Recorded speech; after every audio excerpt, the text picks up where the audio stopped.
여러분 앞에 한번 사진 보실까요? 예. 가방 두 개가 있습니다. 오른쪽은 흔히 우리가 말하는 약간 저가의 명품 백입니다. 한 시가가 한 50만 원 정도 할 수 있습니다. 자, 왼편에 있는 가방은 흔히 말하는 에코 백이라 그래요. 시중에 가면 한 4,500원, 5,000원 정도 주면 살 수 있는 가방입니다. 자, 제가 예를 들어서 이 가방 두 개 중에 여러분에게 선물을 드릴 거예요. 어느 가방을 선택하겠습니까? 라고 여러분에게 선택권을 주면 여러분은 어떤 것을 선택하겠습니까? 네. 대부분 오른쪽 가방을 선택하실 거예요. 자, 그러나 여러분, 가방의 목적이 뭐죠? 가방은 뭔가 물건을 안에 어떻게 해요? 들고 물건을 넣어서 들고 다니는 데 목적이 있습니다. 그런데 여러분이 만약에 겉만 보고 오른쪽에 있는 가방을 선택하셨다라면 여러분의 선택이 잘못된 선택입니다. 다음 화면 한번 보실까요? 에코 가방 안에 우리가 흔히 말하는 샤땡이라는 게 들어있었습니다. 여러분 앞에 있는 가방은 한 50만 원 정도 하면 이 샤땡은 얼마짜리냐 하면 1,000만 원이 넘는 가방입니다. 네, 별로 놀라지 않네요. 여러분 우리가 제가 이게 이제 사진을 보여드리는 게 저한테 명품 가방이 없어가지고 실물을 보여드리면서 좀 설교를 해야 되는데 사진으로 대신 보여드렸습니다. 여러분 우리가 흔히들 살아가면서 이런 실수를 종종 범합니다. 겉으로 보기에 좋은 것을 선택할 가능성이 훨씬 많아요. 정말 안에 뭔가 들어있다라는 것을 생각하지 못할 때가 많다라는 거예요. 자, 여러분 눈에 보이는 것만 보고 우리가 판단하며 행동하고 또 생각할 때가 많죠. 그러나 우리 하나님은 우리가 겉으로 보여지는 것보다 우리의 마음속에 무엇인가 있는 것, 그 마음을 더 소중하게 보시는 분이십니다. 자, 세상 사람들은요, 겉으로 보여지는 흔히 말하는 스펙을 통해서 일하시지만 우리 주님은 우리의 마음을 보시고 일하시는 분이에요. 그래서 잠언 4장 23절에 이렇게 말씀합니다. 모든 지킬 만한 것 중에 더욱 내 마음을 지키라. 생명의 근원이 이에서 남이니라. 여러분의 마음이 중요하다라는 거예요. 사랑하는 성도 여러분, 오늘 말씀 통해서 여러분의 마음이 하나님이 원하는 마음, 하나님이 기뻐하는 마음, 그래서 생명을 살리는 마음이 되시기를 예수님의 이름으로 간절히 축원을 드리겠습니다. 그렇게 귀하게 쓰임받는 성도들 되기를 간절히 바랍니다. 여러분 오늘 본문은 우리의 삶처럼 아주 복잡하게 얽혀 있는 것처럼 보이지요. 그러나 하나의 주제에 대해서 예수님이 말씀하고 계십니다. 본문을 자세히 들여다보면 꼭 예수님이 두 개의 이야기, 즉 두 개의 예를 들어서 말씀하고 있는 것처럼 보이지만 그러나 예수님의 메시지는 단 하나예요. 단 하나의 아주 중요한 메시지, 우리 신앙생활에 있어서 반드시 중요하게 다루어야 할 문제를 우리에게 말씀해 주고 있습니다. 여러분 중요한 사실은 오늘 본문이 우리에게 다른 어떠한 것보다 중요한 문제, 아주 중요한 문제를 다루고 있다라는 거예요. 여러분 물질이나 건강보다 훨씬 더 중요한 문제를 오늘 본문을 통해서 예수님이 말씀하고 있습니다. 먼저 첫 번째 예를 좀 살펴보겠습니다. 예수님이 떡 5개와 물고기 2마리로 2만 명의 사람을 먹이는 기적을 베풀게 되죠. 아마도 이 예수님에 대한 소문이 온 유대 땅에 다 퍼져나가게 되었던 겁니다. 그러자 당시 예루살렘에 있던 종교 지도자들에게까지 이 소문이 퍼져나가게 되었던 거예요. 그래서 오늘 본문 1절은 이렇게 시작합니다. 바리새인들과 또 서기관 중 몇이 예루살렘에서 와서 예수께 모여들었다가, 본문에서 말하는 바리새인들과 서기관들은 당시의 종교 지도자들입니다. 자, 지금 말하면 이단을 연구하는 목사님들이라고 할 수 있어요. 이 종교 지도자들이 예수님의 소문을 듣고 도대체 예수가 뭐하는 사람인지 너무 궁금했던 겁니다. 그래서 예수님이 계시던 곳에 찾아오게 되었던 거죠. 자, 그런데 예수님을 가만히 지켜보니까 예수님에게는 문제될 만한 것이 전혀 없는 거예요. 발견하지 못한 겁니다. 그러다가 예수님의 제자들이 음식을 먹으면서 손을 씻지 않고 음식 먹는 모습을 발견하게 된 거죠. 여러분, 유대인들이 지켰던 미시나와 같은 율법에 의하면 유대인들은 반드시 음식을 먹을 때나 혹은 밖에서 볼일을 보고 집 안으로 들어올 때는 반드시 준비된 간수라 그래요. 정결 예식에 사용되는 물을 통해서 손을 씻어야만 했습니다. 이것이 유대인의 전통이에요. 유대인들이 지켜야 할 정결법입니다. 여러분, 일평생 예수님만 연구하신 알프레드 에드스하임이라는 목사님이 계세요. 이분은 원래 유대인인데 개종을 해서 개신교 목사님이 되신 분입니다. 이분이 유대인의 손을 씻는 정결의식에 대해서 이렇게 말합니다. 앞으로 한번 보실까요? 정결의식이 지나치게 잦았다. 이 간수는 오염되지 않도록 큼직한 항아리에 담았다. 작은 용기로 두 손에 물을 붓고 손 전체가 구석구석 씻겨질 뿐만 아니라 손을 씻을 오염된 물이 다시 손가락 쪽으로 흘러내리지 않도록 손을 쳐들어 물이 손목 쪽으로 흘러내리게 했다. 이때 물이 손목까지 흘러내려야 했다. 만약 물이 손목까지 내려오지 않으면 그 손은 정결하지 않았다. 마가가 바리새인들은 손목까지 손을 씻지 않으면 먹지 않는다라고 말한 것이 바로 이 뜻이다. 여러분, 오늘 본문 3절에 보면 손을 잘 씻지 않고는 음식을 먹지 아니하며 나는 이 말이 바로 손목까지 씻지 않고는 먹지 않았다라는 거예요. 그러니까 유대인들은 항상 이 간수가 있어요. 큰 항아리에. 그러면 아주 이 달걀 한 4분의 1 정도 되는 조그마한 유리 용기에 그 물을 담아서는 손에 부어서 이렇게 씻은 거예요. 그런데 손톱까지 씻고 다 씻는데 어디까지 물이 그냥 흘러내리지 못하도록 손을 거꾸로 받쳐서는 이게 손목까지 다 이렇게 씻을 수 있도록 씻었다는 거예요. 반드시 손목까지 씻어야만이 그 손이 정결하다라고 생각을 하게 되었다라는 겁니다. 여러분, 당시 바리새인뿐만 아니라 모든 유대인들이 반드시 이렇게 손을 씻어야만이 먹는 음식도 깨끗하게 되고 심지어는요 바깥에서 집 안으로 들어올 수 있었던 거예요. 그러니까 반드시 밖에서 집 안으로 들어올 때는 이런 정결 의식을 통해서 집 안으로 들어와야만이 집 밖에서 더러웠던 것들이 어떻게 깨끗해진다라고 생각을 했던 거예요. 그런데 이 정결 의식이 나중에는 변질이 되어서 다른 용도로 사용이 됩니다. 여러분, 만약에 누군가 밖에서 다투었어요. 만약 심하게 다투어서 상대방에 상처를 준 겁니다. 아니면 내가 밖에서 거짓말한 거예요. 아니면 나쁜 죄를 저지른 겁니다. 그렇게 죄를 저질러 놓고 이 정결 의식으로 손만 씻으면 자신이 깨끗하다. 자신은 깨끗하다. 자신의 죄가 다 씻어졌다라고 생각을 하게 되었던 거예요. 그래서 집에 들어오면서요, 정결하게 손을 씻으면 밖에서 자신이 저지른 모든 죄가 다 정결하게 되었다라고 생각을 한 거예요. 그래서 유대인들이 이 정결의식이 그렇게 잦았던 겁니다. 누구와 다투고 나면 자기가 아무리 잘못해도 그냥 손만 씻으면 깨끗하게 진 거예요. 모든 죄가 다 씻어졌다고 생각을 한 거죠.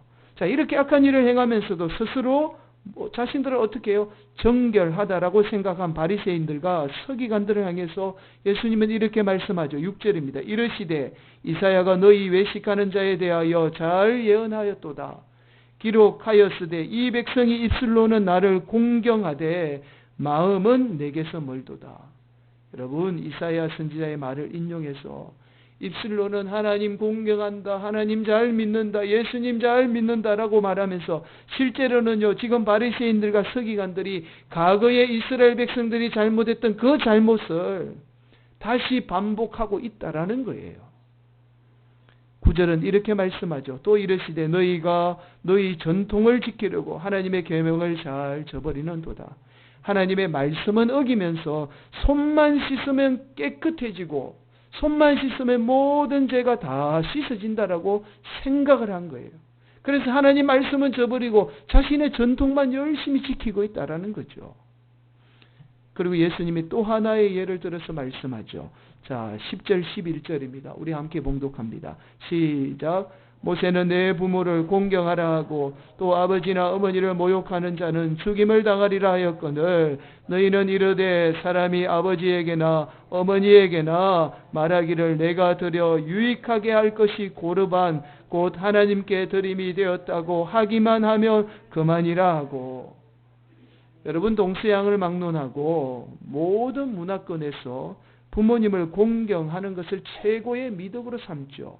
여러분, 이스라엘 백성들도 하나님이 명령한 율법에 의하면 부모님을 공경하는 것이 마치 하나님을 공경하는 것과 똑같다. 하나님을 섬기는 것과 똑같다라고 말씀하고 있죠. 그 말씀에 의지해서 유대인들은 부모님의 공경을 최고의 미덕으로 삼았습니다. 그런데 당시 이스라엘 백성들이나 종교 지도자들은요, 하나님의 말씀을 교묘하게 이용하기 위해서 고르반이라는 것을 만들었습니다. 여러분, 이 고르반이 뭐냐면 민수기 30장 2절에 보면요, 이런 말씀 있죠. 사람이 여호와께 서원하였거나 결심하고 서약하였으면 깨트리지 말고 그가 입으로 말한 대로 다 이행할 것이니라. 이 고르반이라는 말이 민수기 30장 2절에 나오는 서원의 헬라어식 표기예요. 그러니까 서원이라는 헬라어 말입니다. 자, 여기서 서원의 범위가 사람도 될 수 있고요, 돈도 될 수 있고, 재물이 될 수 있고, 유산이 다 포함이 됩니다. 나중에 이 고르반, 즉 서원이 어떤 율법보다 더 앞서게 돼요. 이 고르반이 나중에 율법을 지키지 않아도 되는 명분으로 변질이 되어버립니다. 여러분, 만약에 고르반해서 하나님 앞에 물질이나 서원하거나 드리게 되면 율법을 지키지도 않아도 돼요. 심지어는요, 부모님 돌보지도 않아도 됩니다. 부모님 공경 안 해도 되는 거예요. 누군가가 너 왜 부모님 돌보지 않아? 너 왜 부모님 공경하지 않아? 라고 말하면 나는 하나님께 고르반 했으니까, 물질 들었으니까 더 이상 우리 부모님 돌보지 않아도 돼. 라고 이렇게 어떻게 해요? 마치 고르반으로 성전에 돈만 갖다 바치면 모든 것을 다 면제해주는 그런 명분으로 이 고르반이 변질이 되고 만 거예요. 여러분, 마치 가톨릭 교회가 발행했던 면죄부와 같다라고 보시면 돼요. 여러분, 예수 믿고 안 믿고 상관없이 돈으로 면죄부만 사면 어떻게 해요? 천국 간다라고 그렇게 주장한 것과 똑같습니다. 그렇게 고르반해서 돈만 들이면 어떻게 해요? 모든 율법을 지키지도 않아도 되는 면죄부가 되어버렸던 거예요. 자, 예수님이 지금 이 말씀을 하고 있는 거예요. 지금 유대인의 이런 잘못들을 말씀하고 있는 거죠. 자, 예수님이 13절에 이렇게 말씀합니다. 너희가 전한 전통으로 하나님의 말씀을 폐하며 또 이 같은 일을 많이 행하느니라 하시고, 자신들이 스스로 만든 전통은 지키면서 정작 지켜야 될 하나님의 말씀, 부모님 공경해야 될 것, 하나님 말씀 지켜야 될 것은 지키지 않는다라는 말씀이죠.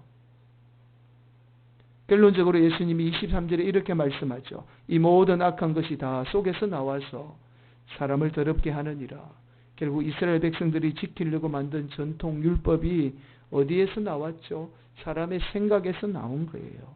그러니까 악할 수밖에 없다라는 거죠. 도리어 사람을 더럽히고 죄를 짓게 만드는 것이 어떤 외부의 음식, 먹는 음식, 손을 안 씻어서 먹는 음식이 아니라 사람의 악한 마음에서 그 악들이 나온다라는 거죠. 여러분, 사실 오늘 본문은 복잡하게 얽혀 있는 것 같지만 예수님이 우리에게 말씀하시는 것은 단 하나예요. 우리의 마음이 중요하다라는 거죠. 어떤 겉으로 보이는 신앙보다 저와 여러분의 마음, 내면이 훨씬 중요하다라는 것을 말씀하고 있습니다. 그러나 또 하나 조금 더 깊이 있게 살펴보면 더 중요한 메시지가 있습니다. 우리는 자꾸만 자신만이 만족할 만한 전통이나 기준을 만들어내요. 그래서 스스로 위안을 삼는 거예요. 오늘 본문에 이 정도 하기만 하면 그만이야 라고 하는 기준, 즉 고르반을 만들어서 끊임없이 위안을 삼는 거죠. 그렇게 우리로 하여금 우리 마음, 우리 안에 있는 것을 들여다보지 못하게 하는 겁니다. 우리의 죄를 들여다보지 못하게 해요. 쉽게 말씀드리면 이런 거예요. 요즘같이 살기 바쁜 때에 주일날 교회 나오니까 그 정도 하기만 하면 그만이야. 그 정도 하면 되지. 내가 지금 살기도 힘든데 교회 그 정도 하면 되지. 뭘 더 바래. 그러면서 우리 나름대로 기준을 만들어서 신앙생활 하는 거예요. 일주일에 교회는 한 번만 가면 그만이야. 라는 나름대로 기준을 만들어서 그 이상의 수준은 생각하지 못하는 겁니다. 오늘 본문의 유대인들처럼 나름대로 고르반을 만드는 거예요. 내가 하나님께 이 정도 했으니까 하나님이 내 잘못한 거 다 용서해 주실 거야. 나보다 더한 사람도 있는데 그렇게 악한 본성을 교묘하게 우리가 덮어버리는 거예요. 그래서 오늘날 수많은 성도들이 끊임없이 말도 안 되는 기준을 만들어서 그렇게 신앙생활하면서 자신의 내면, 자신의 악한 본성을 들여다보지 못하는 거죠. 사실 무서운 것은 오늘날 교회가 이런 고르반 기준을 만들어서 성도들의 마음속에 있는 악한 죄를 들여다보지 못하게 합니다. 기도 많이 하고 주일 잘 지키고 헌금생활 잘하면 신앙생활 잘하는 기준을 만들었어요. 그렇게 성도들 신앙생활 잘하는 줄 착각하게 만듭니다. 진짜 우리 안에 있는 악한 죄를 보지 못하게 하는 거예요. 그렇게 성도들을 점점 악하게 만드는 거죠. 그렇게 세상의 가치에 물들어가게 하는 거예요. 정작 내 안에 있는 죄와 썩어있는 추함을 보지 못하게 하는 거죠. 그런데 중요한 것이 바로 이러한 눈에 보이는 기준을 만들어서 우리의 내면을 들여다보지 못하는 것이 우리 신앙뿐만 아니라 우리의 삶에도 엄청난 문제를 야기시킨다라는 거예요. 이것이 그냥 우리 신앙생활에 어떤 우리 안에 죄악을 들여다보지 못하는 그 정도 수준에 머물러 있다라면 그냥 그렇게 살 수 있겠죠. 그러나 우리가 밖으로 보이는 기준을 만들어서 그것을 위안을 삼고 우리 안에 내면 죄를 들여다보지 못하면 우리의 삶에 심각한 문제를 야기한다라는 겁니다.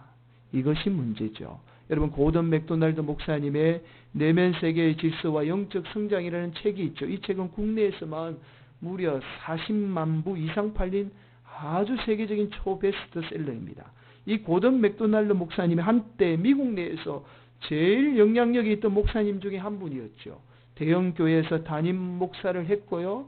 또 월드 릴리프라고 하죠. 세계 구호 선교회 총재로 미국 기독교 학생의 IVF 대표를 역임하고요. 베델 신학교, 고든 코넬 신학교에서 학생들을 가르쳤던 강의를 하셨던 분입니다.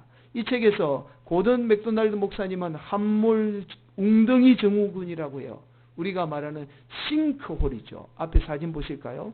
여러분 마치 땅이 한순간에 꺼져 내려앉듯이 우리 인생에도 이런 한순간에 어떻게 해요? 무너져 내리는 것을 경험하게 된다라는 거예요.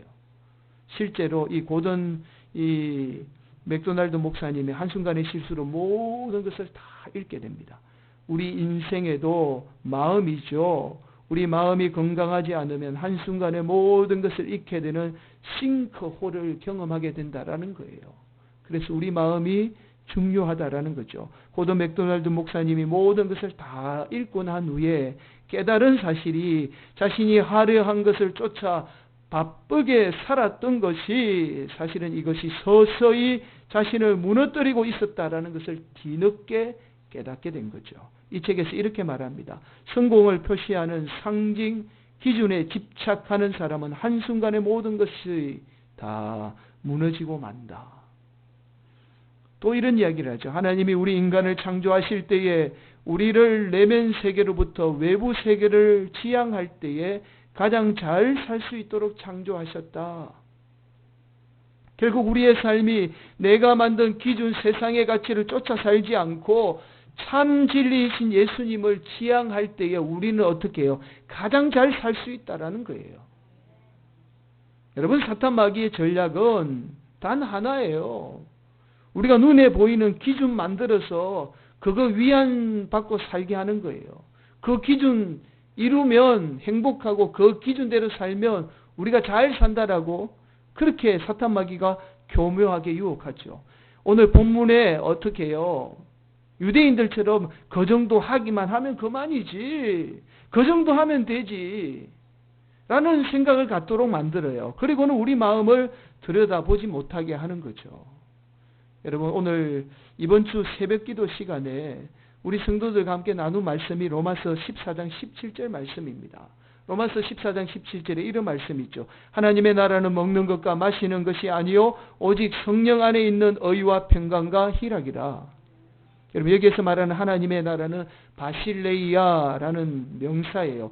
왕국이라는 뜻입니다. 이 명사는 다스리다, 통치하다, 바실루오라는 동사에서 온 이 명사입니다. 하나님 나라, 즉 하나님이 다스리는 곳, 하나님으로부터 다스림을 받는 곳이 바로 하나님 나라라는 거예요. 천국이라는 겁니다. 이곳은 우리가 죽으면 영원히 가는 영원한 천국을 말할 수도 있고요. 또 우리 교회가 추구해야 될 가치일 수도 있습니다. 그럼 우리 교회 사람이 다스리는 곳이 아니라 하나님이 다스리는 곳이 되어야 되죠. 비록 우리가 그 천국을 완전히 이루는 것은 불가능해요. 그러나 반드시 천국을 이루어 가도록 애쓰는 곳이 교회가 되어야 하죠. 이것이 천국이라는 거예요. 그리고 마지막으로 우리 마음이 바로 하나님이 다스리는 나라 천국이 되어야 한다라는 겁니다. 이 하나님 나라는 먹는 것과 마시는 것이 아니요 보여지는 어떤 기준과 판단하는 것이 아니라 오직 성령 안에서 의와 평강 희락이라는 거예요. 의는 예수님처럼 사는 건요. 또 평강과 희락은 어떠한 어려움이 와도 평안을 누리고 기뻐할 수 있는 것, 이것이 바로 하나님 나라라는 거예요. 중요한 말씀이 18절 이어서 나옵니다. 이로써 그리스도를 섬기는 자는 하나님을 기쁘시게 하며 사람에게도 칭찬을 받느니라. 이로서가 뭐냐면 이로써, 즉 우리 안에 하나님 나라를 이루는 것, 우리 안에 어떤 세상의 기준, 내가 생각하는 기준이 아니라 우리 안에 천국 하나님의 나라를 이루는 것이, 하나님이 다스리는 인생으로 사는 것이 어떠한 상황 속에서도 내 안에 의와 평강 희락이 넘치는 천국으로 만드는 것이 예수님을 섬기는 거고 하나님을 기쁘시게 하는 일이고 사람들로부터 칭찬받는 일이라는 거예요. 여러분, 다른 게 예수님 섬기고 하나님 기쁘게 하는 게 아니라는 거예요. 뭐 어떤 일을 하거나 뭐 어떤 행위를 하거나 그런 것이 하나님을 기쁘게 하고 예수님을 섬기는 것이 아니라 날마다 우리 안에 하나님 나라 천국 이루어가는 것, 그것이 예수님 섬기는 거고 하나님 기쁘시게 하는 일이고 사람들에게 심지어 칭찬받는 일이라는 거예요. 그래서 예수님이 우리 안에 그 나라 이루기 위해서 2000년 전에 이 땅에 오셔서 십자가 지신 거예요. 그렇게 우리 안에 하나님의 나라인 천국을 이루어 주신 거예요. 그래서 우리 마음이 중요하다, 그렇게 말씀하고 있는 거죠. 그러나 사탄 마귀는 끊임없이 여러분이 기준을 만들게 해요. 그 기준에 도달하게 해요. 그 기준에 만족하게 해요. 그렇게 우리가 진짜 추구해야 할 가치가 무엇인지 보지 못하도록 눈물게 만드는 거죠. 여러분, 사실 이건 여러분 우리가 참 공유해야 될 이야기라서 여러분에게 좀 말씀을 드려요. 미국 교회를 무너뜨린 두 가지 요인이 있어요. 이 영적인 좀 눈이 있어야 돼요. 여러분, 한 가지는 신사도 운동입니다. 제가 언젠가 여러분에게 설교 시간에 한번 말씀드렸죠. 신사도 운동 때문에 미국 교회가 망한 요인 중에 두 가지가 있는데 그 첫 번째가 신사도 운동이에요. 두 번째가 은사주의입니다. 여러분, 신사도 운동은 지난 시간에 잠깐 말씀드렸죠. 자신이 하나님으로부터 직통 계시를 받는 사도다라고 주장을 하면서 자신의 어떤 신적인 권위를 주장해요. 그래서 성도들을 미혹하게 만들고 사람들을 끌어모아서 사회적으로 많은 무리를 일으키게 되죠.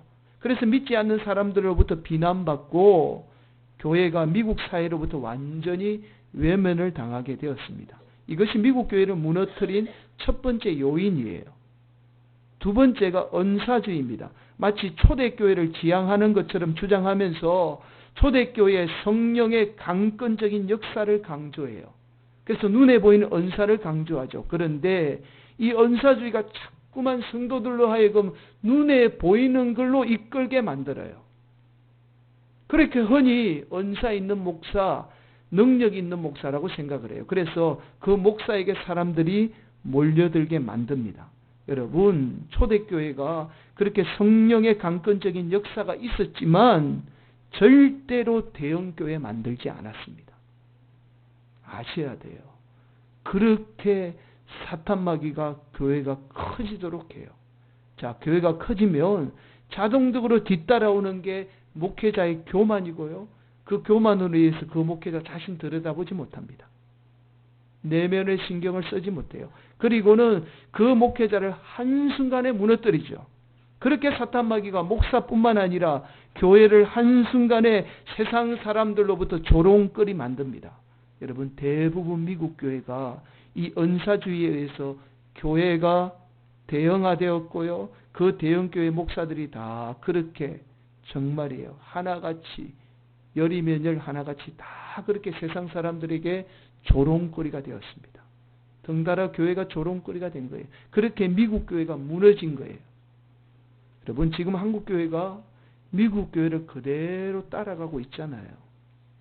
지금 한국 교회 거의 대부분의 대형 교회요, 다 신사도 운동이고 은사주의예요. 제가 여러분 구체적으로 거론 안 해도 여러분 다 아실 거예요. 은사주의의 대표적인 교회가 어디죠?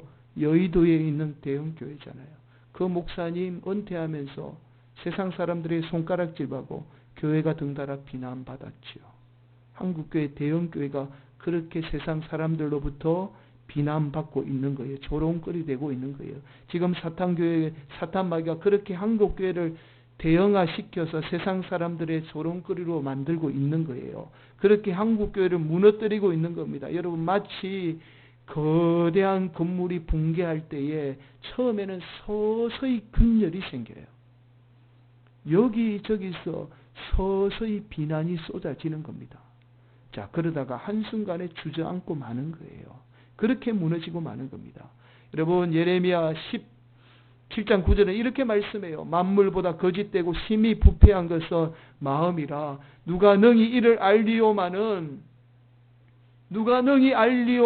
이를 알리오마는. 이 말씀이 중요해요. 이 말씀은 우리 마음이 그렇게 부패하고 거짓으로 가득 차 있어도 절대로 아는 사람이 없다라는 거예요. 심지어 자기 자신이 모른다라는 거예요. 자기 안에 있는 추함, 악함 보지 못한다라는 거죠. 여러분, 지난 시간에 왜 예수님이 무리를 강제로 떠나보내시면서까지 기도하신 이유가 무엇일까요? 예수님도 인성을 가지고 계시기 때문에 사람들에게 인기가 있고 사람들이 몰려들고 사람들에게 집중받으면 자신도 변질될 수 있다는 걸 너무나 잘 아셨기 때문에, 그래서 그들을 강제적으로 떠나보내신 거예요. 여러분, 우리 교회는 더 이상 세상이 만들어 놓은 기준에 위안을 삼는 교회가 되어서는 안 돼요. 여러분들도 마찬가지예요. 여러분이 만들어 놓은 기준이 여러분의 신앙의 기준이 되어서는 안 됩니다. 여러분 안에 만들어 놓은 그 잘못된 기준이 여러분을 위안 삼아서는 안 돼요. 성도들이 많이 모이는 교회가 좋은 교회, 그런 것들이 기준이 되어서는 안 된다라는 겁니다. 여러분, 그런 기준들이 자꾸만 우리 안에 우리를 들여다보지 못하게 만들고요. 정말 우리가 누려야 될, 우리 교회가 누려야 될 그 천국 누리지 못하게 만드는 거예요. 왜 우리 교회는 이래? 왜 우리 교회는 이것밖에 안 돼? 그 기준으로 자꾸만 우리 교회를 바라보게 되는 거죠. 여러분, 예수님은 마태복음 11장 29절에 이렇게 말씀해요. 한번 보실까요? 나는 마음이 온유하고 겸손하니 나의 멍에를 메고 내게 배우라. 나의 멍에를 메고 내게 배우라. 그리하면 너의 마음이 쉼을 얻으리니. 예수님이 우리에게 말씀하세요. 우리 주님이 지셨던 그 멍에 십자가 지는 것 배우라는 거예요. 그리하면 마음의 진정한 쉼을 누리게 된다라는 거예요. 그래서 우리는 우리 주님 가셨던 그 십자가 길 묵묵히 따라가야 합니다. 우리 주님 지셨던 그 십자가가 내 삶의 기준이 되어야 하는 거죠. 우리 주님 지셨던 그 십자가의 희생이 내 삶의 기준이 되어야 되는 거예요. 그렇게 누가 알아주지 않더라도 주님 따라가는 인생, 그 마음에 선한 것이 나옵니다. 그 선한 마음을 통해서 여러분 인생 반드시 선한 열매 맺게 되는 거예요. 사랑하는 성도 여러분, 오늘도 혹 여러분이 만들어 놓은 기준, 세상이 만든 기준이 있다라면 그거 다 버리시고 온전히 우리 주님만 따름으로 말미암아 여러분 마음 가운데 우리 주님이 주시는 천국 누리시고 우리 교회가 천국 누리는 복된 성도들 되시기를 예수님의 이름으로 간절히 축원을 드리겠습니다. 그렇게 평안함이 여러분 삶 가운데 임하시기를 예수님의 이름으로 간절히 축원을 드리겠습니다.